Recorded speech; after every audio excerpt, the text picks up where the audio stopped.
Today's session is a little different than some of the others. We're going to be less on numbers, and we're going to talk about the art of the chart. We have one key objective is let's learn some good graphical practices to use with Shewhart charts. In Chapter 2 of the Healthcare Data Guide does these, and then we've tried to use the principles throughout the charts in that particular book. First of all, let's remind ourselves we're talking about Shewhart charts. They're a statistical tool to distinguish between variation due to common causes and special causes. And we go through, typically an improvement project, we start off with the baseline, looking at our measure, and then we start testing and adapting changes. Eventually we move to implementing changes, and then hopefully when we recalculate the limits from a Shewhart chart, we see an improvement, and we look for stability there to see that we're holding the gains in the future that we made. So that's how a Shewhart chart plays out, and it typically plays out in an improvement project. If we think about a Shewhart chart as a graph, so we want to use some good graphical principles when we put together a chart.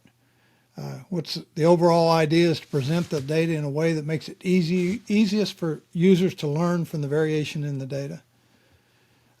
We need to appreciate that poor presentation of graphs leads to unused charts. See, many times where charts are created, they're not very readable or user-friendly, so they're not going to be used.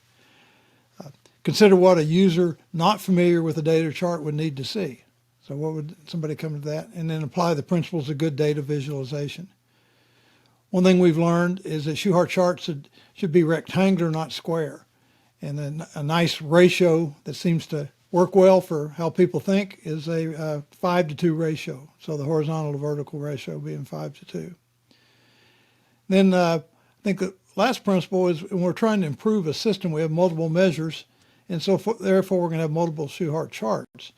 But we shouldn't follow the guideline for a presentation, one slide, one chart. We should try to put the charts on the same page so we can be viewed at one time and see how have our improvements impacted the whole system. So here's our first point, is always plot the dots, not the line. So if we have a line, like look at our bottom graph here, where we just plot a line connecting the dots there, we're not actually showing any data. We're showing something artificial, this line between the two data, which is not there and doesn't have any meaning. Why do we ever put them on the chart in the first place? It helps guides our eyes over time to see the patterns, if there's any in the data going off. But don't ever drop the dot, be able to distinguish that. One thing that makes it hard to see when I see just a line here is, well, how many data points are on that? Is that 1, 2, or we skipped them, or where is the data there? So always make sure we see the dots. Some software defaults and doesn't do that very well. So we need to correct that when that happens. Second is, what should our vertical scale be? A good guideline to start off is that I'd like the vertical scale to include the upper and lower limits in the middle 50% of the graph. So if I look at the total scale in this top graph A here, and then we say, okay, here's our Shewhart chart in the middle, and it's using about half this total range. So that means I have 25% white space above and 25% white space below. And that white space can be used for lots of good things. Firstly, remember this, if we have a stable chart, we're using it for prediction, and we want to have room for the chart to go outside the limits in the future as if we're trying to improve, certainly go down in this case. Also gives us some rooms to put some annotation there. So leave some white space on either side. Second is, don't force the graph to include 0 and 100%. So a lot of people thought, if I'm looking at percentage, it's unfair not to show everything but 0 to 100%. For a lot of problems though, 100% is not part of the system that we're interested in, and we're not getting to appreciate and see the variation here. So here they've scaled it to 0 to 100, and we really can't see what's going on.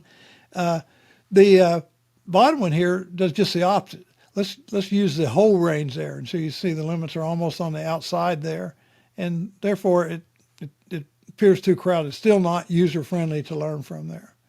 So too tight, too loose, just right, and we're looking for to get the just right there. Sometimes we put data in software and it comes back with an inappropriate vertical scale. So here I'm showing percentage data I put my data in and calculate the limits, and it comes back with a scale of minus 20% to plus 130%.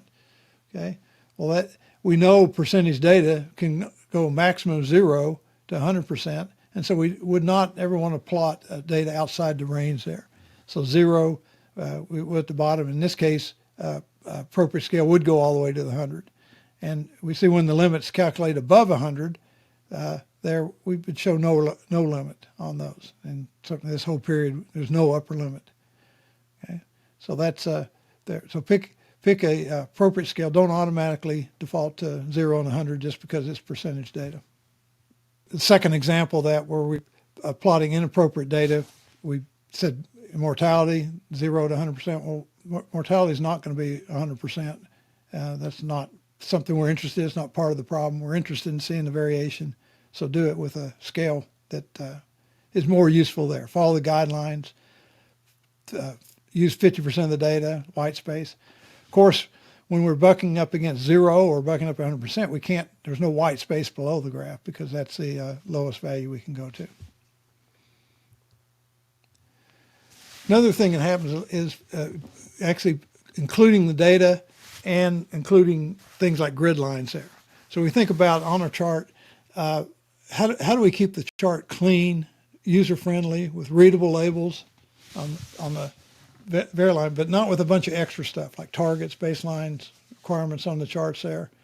And I think people sometimes put grid lines and they said that'll make people see the data better. It actually sort of hides the data to do that. And some people say, I want them to see the data, but if you look at software, this is not that bad here, but it's very, very hard to read these percentages there. So put them there. And if we had 50 data points, it'd be impossible to read the data there.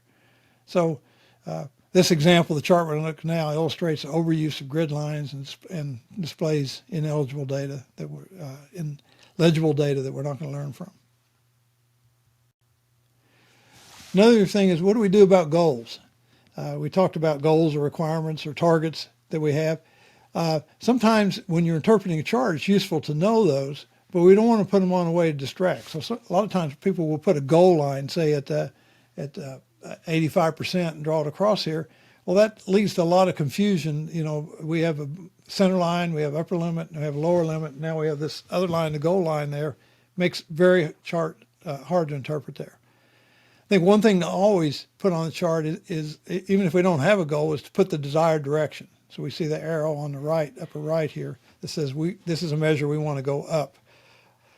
Increases the what we're shooting for there. But if there is important to know the goal and it has that, then you could label the goal here. So, for example, here we show the goal at 95% starting in 2022. In 2021, it was at 85%. We could show that here to show where it's located on the scale, and then we could actually show when did we start 85 down here and when did we start 95 here. So use other ways to communicate the goal relative measure. Don't add an additional line to the chart. I think we want a chart to tell our story. If we're doing improvement work there, we'd like to have our people can understand what we're trying to improve and what we did on the chart itself. And one of the best ways to do that is to do annotations. Add information on the chart in words with the chart there. Some things that should be annotated, reflections on learning from all special causes. So when we see special cause signal there, we should have some explanation of what we've learned from that or what that was about there. If the whole purpose of improvement is to make changes, then we ought to label where do we do those changes? When do we start the change? When do we test it? When do we implement it there on the chart there? And then other contextual information related to the variation there. Some things not necessarily that we did. So they had some EHR issues there. They did a new training process at this point. So these might not be fundamental to our improvement project, but they also could have impacts on the measure there. Any information on the chart used to determine the phases on the chart. So I have two separate phases here, the first and then the second. Tell me about that. Well, there's a note. The new center line and limits were updated using data from May 20th to January 21st to make that real clear about where did these numbers come from and what was it based on there. Okay? So annotations are are a key part of the chart. And, unfortunately, software is not going to do that for us. Those are things that we're going to have to, after we get the calculations chart, that we as users are going to have to add those as we try to communicate with our improvement team or managers that are interested in the improvement work. When we're trying to do a comparison, like in this example, I want to compare patients in Group A to patients in Group B. Sometimes people will start off with make two separate charts, and then they'll optimize the scale for each chart here. And it's very difficult to visually compare these because we've got different scales. This one is going 0 to 90, this one's going 0 to 70, and so we have a different scale on the two. So first step is to put them on the same scale. Okay, so now I can immediately say that we can see visually that this chart in Group A is running lower than this chart in Group B. So that's the first step. Second step is put them on the same chart. So if I wonder if Group A and Group B is different, well, let's put them on the same chart. Put the subgroups for Group A first, and then the subgroups for Group B, and see is there anything special there? And we see special causes there to tell us, yeah, there's a difference between the two groups. Even better for improvement and a more sensitive approach is if one group is our standard. So let's say Group A are patients that followed the standard approach, and then Group B is when we use the new approach or the revised change that we made. Calculate the limits from the standard, that's our baseline, and then extend that into the future. That gives us a much more sensitive test. So you see, as we did that down here, we see all sorts of special causes, whereas we just had the one signal up above here, the 2 out of 3. So we didn't have here, but down here we see lots of rules there. So that's a best practice is if I have a baseline data and I want to test a change to see if it makes a difference, is to take the baseline, if it's stable, extend it in the future, and then compare the results to that. And then after we conclude that they're different, then we could do a separate phase for each chart. So we've learned that. So now we leave it like this. And if you want to, and there's no reason to, at this point you could do a separate chart for each phase. Now that we've learned they're different and want to do that. But I see no advantage of that. Is keeping the groups together tells the story, I think, a lot better on the chart.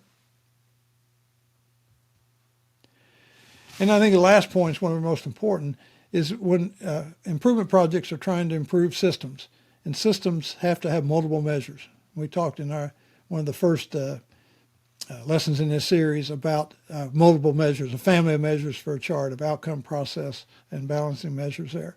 And so when we're trying to learn and see improvement there, let's learn to put these charts on the same page.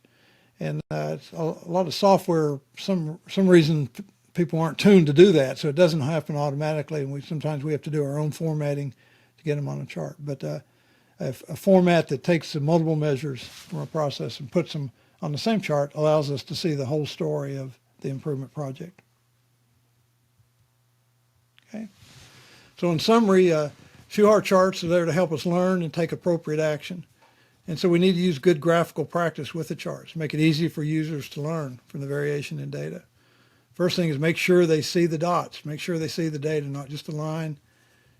Have subject matter experts include their analysis and their learning and their comments with their annotations. Have good visualization, simplicity, no goal line, extend the charts, adequate white space, make the chart usable and readable. And then lastly, view charts on multiple measures on improvement project together on one page. Thank you.